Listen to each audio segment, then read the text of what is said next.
예, 여러분 반갑습니다. 오늘은 이번 시간은 제 4주차 제 1강이 되겠습니다. 우리 지난 시간에는 우리 사회학의 할아버지, 사회학의 할아버지 꽁트에 대해서 이제 우리가 공부를 하고 있는데,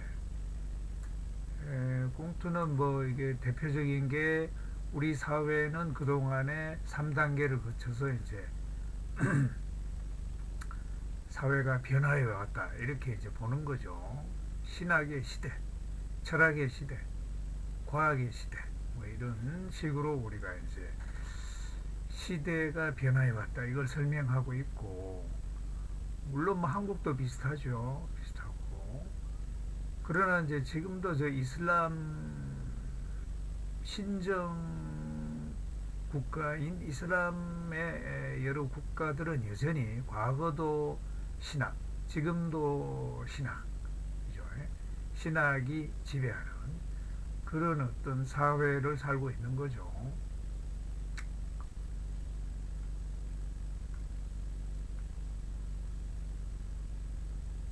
그래서 이란 같은 나라는 이제 그 행정수반, 대통령 위에 또 종교적 지도자가 있는 그런 어떤 형태를 띠고 있죠.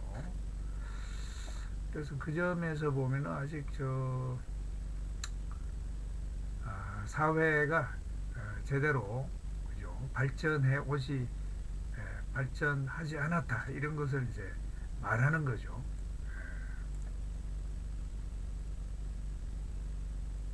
뭐 타당한 이유가 있는데도 뭐 신의 이름으로 뭐 이런 식으로 인샬라 이런 식으로 말하죠.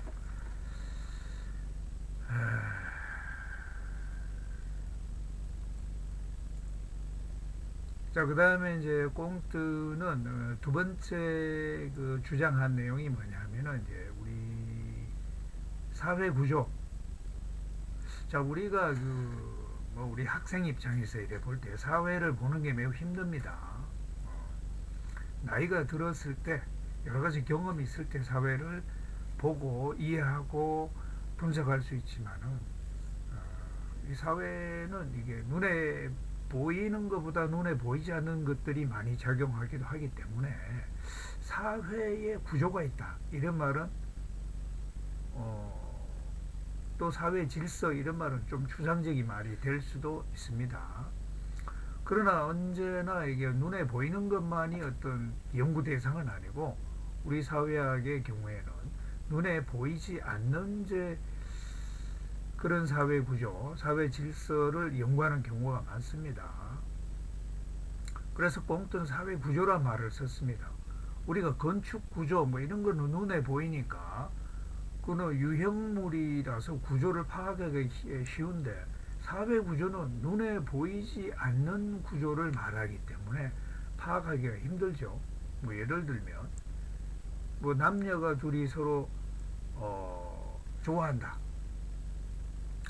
그것은 어떤 두 사람의 관계, 상호작용에 불과하다. 그런데 이제 그 남녀 간의 그런 결합이 발전하면 이제 부부가 될 수 있겠죠. 그러면은 이런 개인적인 작용보다는 뭔가 부부 관계라고 하는 좀 더 이제 강화된 체제가 이제 형성이 된다. 그걸 우리가 관계라고 말한다. 그런 여러 부부들이 모여 있는 그런 것들을 우리가 뭐라고 하겠냐? 부부가 만나서 뭐 가족을 형성한다. 그럼 가족 제도가 만들어지는 거죠. 그래서 두 사람의 작용, 또 부부 관계의 형성, 또 그것을 크게 보면 가족 제도 이렇게 이제 볼 수 있겠죠. 또 우리가 여러분들이 학교에 가는데 뭐 애들이 모여서 수업을 한다. 그거는 이제 뭐 학생들의 상호작용이죠. 또 그것이 뭐 학생들만 있는 것이 아니라 학교장, 뭐 선생님, 학생 이런 관계가 형성이 된다. 사제관계. 그런 것을 또 크게 보면 교육제도 이런 식으로 볼 수 있습니다. 그죠? 그래서 어떤 사회 구조라고 하는 것이 작용에서 좀 더 큰 구조인 관계, 그것이 모여서 이루어진 좀 더 큰 사회 구조인 제도, 이런 식으로 발전해 나간다, 커진다, 이렇게 이제 보면 사회 구조로 가는 것은 세 가지를 다 포함하죠. 작용과 관계, 제도, 이런 걸 다 사회 구조라 말합니다. 근데 이제 이런 관계라고 하는 것은 눈에 보이진 않죠. 교육 제도가 눈에 보이진 않죠. 가족 제도, 가족은 눈에 보이지만 가족 제도, 그 가족들 간의 관계, 뭐 이런 것들은 눈에 보이지 않아요. 그런 것들을 우리가 사회 구조 이렇게 말하죠. 그런 것들은 다 눈에 보이지 않지만 사회학의 연구 대상이 되는 겁니다.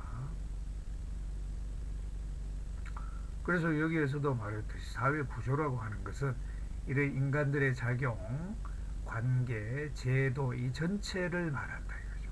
이걸 전체를 그냥 사회 구조 이렇게 말합니다. 그러면 이제 뭐 여러분들이 뭐 학교에 수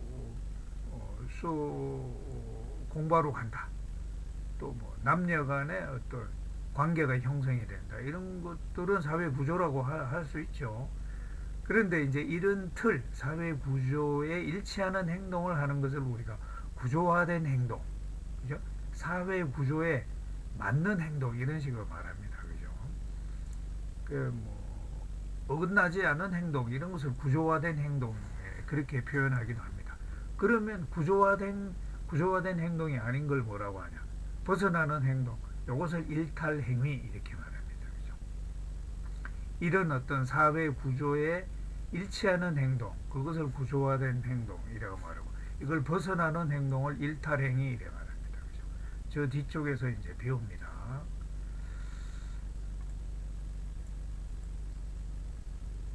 자, 그 다음에 또 꽁트는 뭐 우리 사회학을 사회정학, 사회동학으로 이제 구분했습니다.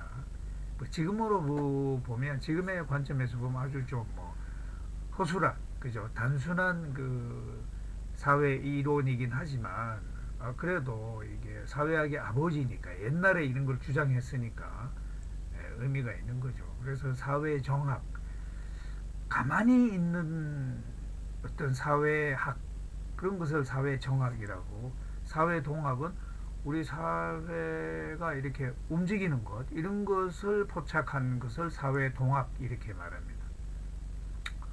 그러면 뭐 경제구조라든지 가족제도, 뭐 예술, 뭐 이런 것들은 가만히 있는 사회를 분석한 거죠.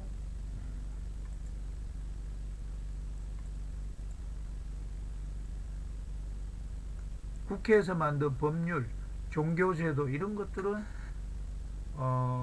정체된 상태에서의 사회학이다 이렇게 볼 수 있죠. 사회정학, 이거는 이제 사회가 움직이는 것을 포착을 해서 이제 연구하고 하는 것을 우리가 사회동학 이래 말합니다.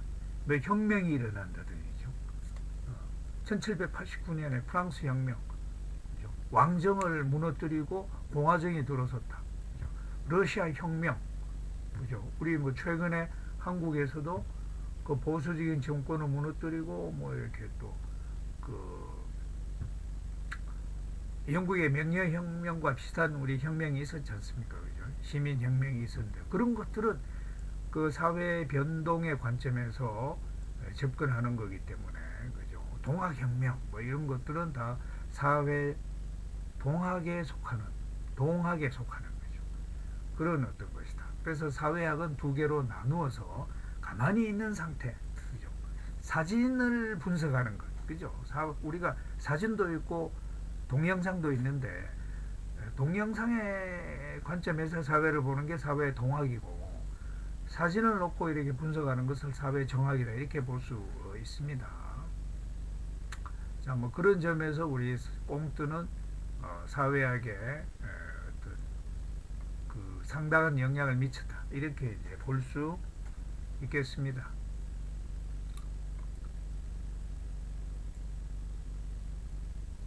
자, 그 다음에 꽁트 이상으로 우리 인류 사회에 커다란 영향을 미친 사람이 이제 칼막스죠. 칼막스입니다. 칼막스는 이제 자본주의 초기 시대에 태어났고, 그죠? 그래서 그것을 현장에서 보면서 자본주의는 어떤 물질적인 발전을 가져왔지만, 그런데도 불구하고 왜 인간들은 점점 더 못 사는가, 이런 것들을 이제 문제의식을 가지고 이래 본 거죠.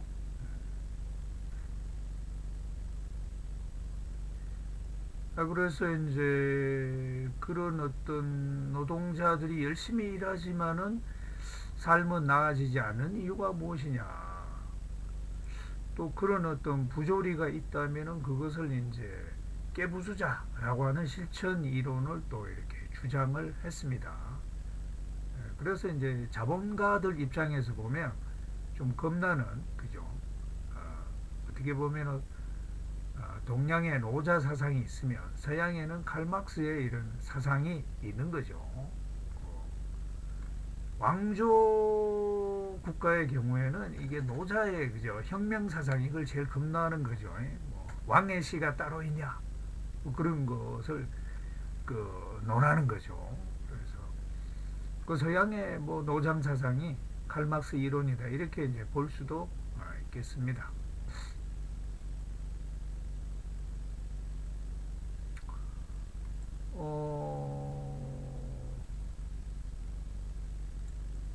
뭐 막스의 이론은 좀 복잡하지만 아주 간단하게 설명을 하자면 상품이라고 하는 게 등장합니다. 그죠? 상품, 사용가치, 그죠? 우리가 모피 추워서 추위를 막기 위해서 이제 모피를 생산을 해서 옷으로 입는데, 그런 것은 이제 그럴 때 사용되는, 그때 만들어지는 모피의 옷은 사용 가치가 있는 거죠. 그런데 나중에 이제 그것을 또 돈 받고 팔기 위해서, 그죠? 개인적인 사용 가치는 없지만 그것을 이제 팔려고 모피의 옷을 만드는, 뭐 이런 것들은 이제 교환 가치를 노리고 하는 것입니다. 그래서 사용 가치와 교환 가치가 이제 등장하는데, 근데 나중에는 뭐 사용 가치가 없고 개인적으로 자기가 쓸모도 없는 것도 이제 만드는 것은 교환 가치를 목적으로 상품을 제조하는 거죠. 뭐 그러다 보니까 이제 많이 만들기도 합니다. 쓸모가 없는, 자기 개인적으로는 쓸모가 없지만 돈을 벌기 위해서 이제 이런 모피 옷을 많이 만든다. 그러다 보면 과잉 생산이 뭐 이루어지는 것이고,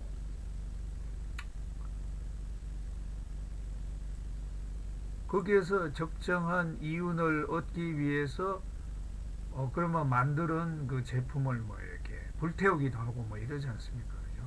미국의 토마토 불태우기, 갈아엎기, 과잉 생산하면 이제 그런 물량을 조절하기 위해서, 이익을 얻기 위해서는 이제 이런 파괴하는 그런 이제 행위도 뒤따르게 됩니다. 그리고 그런 상품의 가치를 측정하는 게 이제 화폐다, 뭐 이런 것을 우리가 알 수 있겠고, 이런 화폐와 관련해서는, 화폐는 뭡니까? 상품, 모피 옷의 가치를 측정하는 도구다, 그렇게 이제 보는 거죠. 그게 화폐인데, 뭐 금도 화폐라고 할 수 있는 거죠.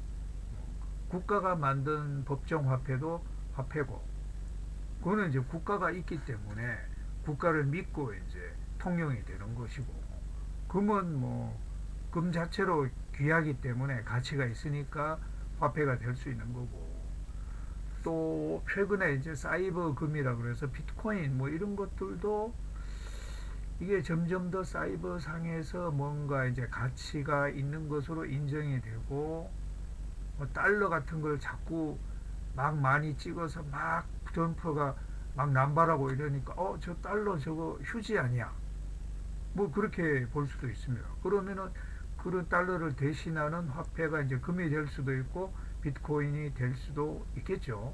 조만간 아마 그런 갈아타기가 이루어질 수도 있습니다. 그래서 우리가 금은 알지만 아직 이제 비트코인은 잘 모르는데, 어쨌든 물량이 제한되어 있다. 2100만 개 이상 찍지 않기 때문에 그 희소 가치가 있는 거죠. 그래서 달러는 무한 살포하면 가치가 없을 수도 있는데 이거는 이제 2100만 개로 딱 그 발행량이 정해져 있으니까 뭐 이게 가치가 그 남용이 될 가능성은 적다. 이래서 아마 미래의 화폐로서 등장할 가능성이 높습니다. 금과 비슷하게.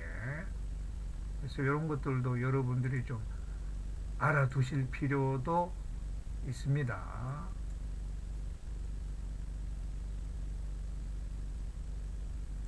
자, 이 화폐 중에 돈을 더 벌기 위해서 투자되는 돈, 그걸 우리가 자본 이렇게 말합니다. 자본.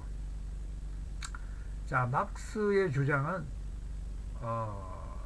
이익은 노동을 쥐어짜야 나온다. 뭐 이런 이제 주장을 합니다. 뭐 그러다 보니까 쥐어짜다 보니까 계급의 대립을 낳습니다. 자본자 계급, 자본가하고 노동자의 이제 대립이 발생하는 거죠. 왜 발생하는가는 이제 좀 뒤에서 보도록 하고. 자, 그래서 자본가는 화폐를 통해서 잉여 가치를 확대한다. 뭐 여기 앞에 한 말하고 이게 다 3번이 1, 2, 3이 다 일맥상통하는 겁니다. 자, 이 세 가지 주장을 이게 한 개의 이게 등식으로 간단하게 표현하면 이렇게 볼 수 있습니다. 자, 화폐 1, 10원을 투자해 갖고 노동을 3원을 버무려서 합해서 상품을 만들었는데 그 가격이 15원이다.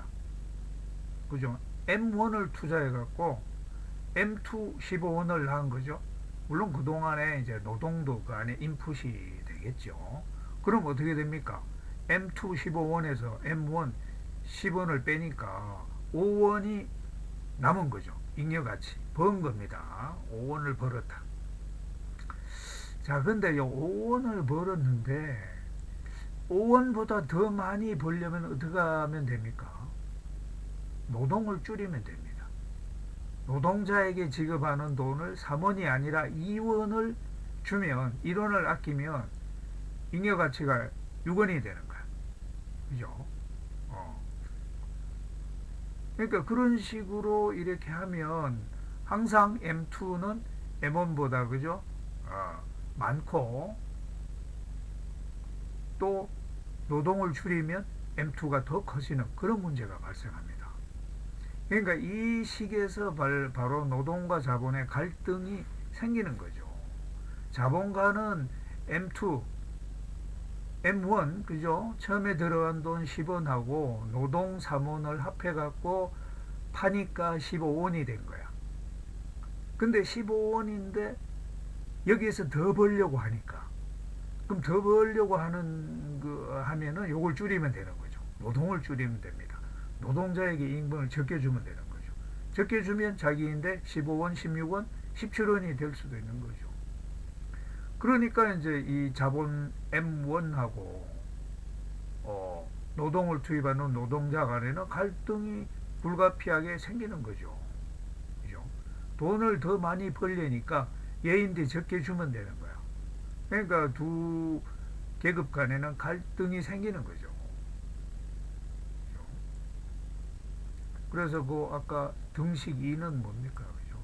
자, 이윤, 자본가의 이익 그 15원, 그죠? M2는 노동 착취에서 나옵니다. 그죠?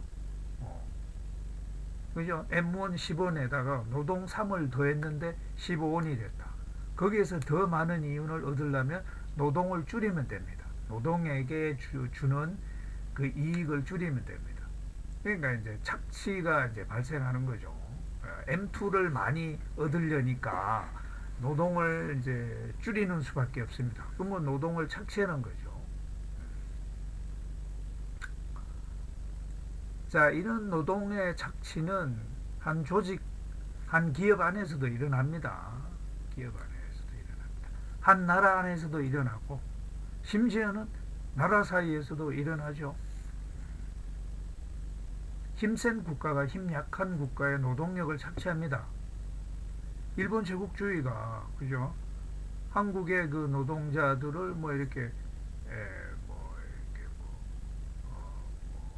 대가를 준다. 뭐 이런 식으로 해서 또는 강제 노역이다 이런 걸 통해서 뭔가 이제 대가를 주는 듯 하면서 아주 적게 주거나 주지 않은 방식으로 해서 식민지 국가의 노동력을 이제 착취한 거죠. 그래서 전쟁이 끝난 후에 그 피해 국가는 그 노동에 대한 대가를 강화회의에서 배상금으로 요구할 수가 있습니다. 그래서 우리 지금 한국 정부가 일본 정부에 대해서 이 배상금을 요구하고 있어요. 그죠? 안 주냐? 안 주면은 그때 당시에 기업이 뭐 어떤 기업이다. 미쓰비시 이런 기업들은 아직도 남아 있거든요. 그러면 그때 노동력을 착취한 한국에 있는 기업의 재산을 압류해서 그 배상금으로 니그들이 안 주니까 우리가 그 재산을 팔아서 우리가 가져가겠다 이런 것이 대법원에서 이제 판결이 났고 그것을 우리가 실행에 옮기려고 하는데 이제 일본이 반대하죠. 반대합니다. 왜 그러냐? 게임 끝났다. 우리 옛날에 다 줬다. 다 줬는데 왜 지금 와서 뭐 또 이렇게 더 내놓으라고 하냐 이렇게 이야기합니다. 여기에 이제 박정희 정권이 등장합니다. 자, 박정희 정권이 이제 그동안에 다 해먹고 김종필이도 뭐 죽고 박정희도 죽고 그 해먹은 주체들은 다 이제 사라지고 없지만 그 후유증은 지금 남아있죠. 그때 이제 일본 세력하고 그 군부 세력이 박정희 정권이 이면 합의로서 정당하게 받아야 될 어떤 금액을 퉁쳐갖고 그죠? 뭐 3억 불 정도만 받고 맙니다. 그리고 이제 공화당을 창당하기 위한 지금 뭐 한나라당 저런 전신이라고 할 수 있는 공화당을 만들기 위한 정치 자금을 이제 뒷돈으로 받는 거죠. 뒤로 받는 겁니다. 근데 이제 이 비밀이 언제 드러났느냐 하면 이게 이제 박정희 뭐 얘들이 다 해먹고 난 후에 이제 최근에 미 중앙정보국 특별보고서 그 30년 후에 이제 그 비밀 보고서가 다 공개되도록 되어 있지 않습니까? 거기에 보면 한일 관계가 나와 있어요. 이때 이제 이 박정희 정권이 이제 뒷돈으로 받고 3억 불만 받고 모든 걸 퉁치고 그죠? 일단 국가 간의 조약은 배상은 받은 것으로 이런 식으로 합의를 합니다. 어정쩡하게 합의를 합니다. 그게 이제 지금 드러난 거죠. 드러난 겁니다.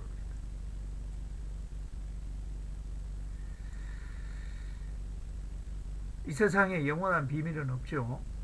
그래도 해먹을 놈들은 다 해먹고 이제 사라지고 그 이제 뒤치다거리를 이제 우리 후손들이 이제 하는 그런 상황이 되어버렸습니다.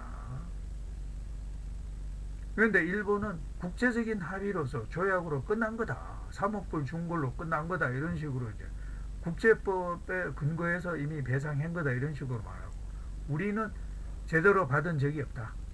그죠? 받은 적이 없다. 이렇게 이제 해서 한일 간의 갈등이 지금 이제 그 불씨로 이제 남아 있는 거죠.